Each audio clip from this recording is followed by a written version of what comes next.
కన్నీళ్ళే కాయమని, శ్రమలతో సహవాసమని, ఇంకెంత కాలమే బ్రతుకని భీతితో ఉన్నావా?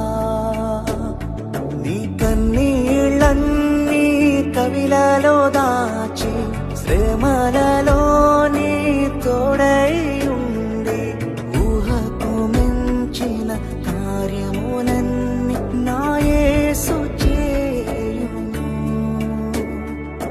విశ్వసించుము,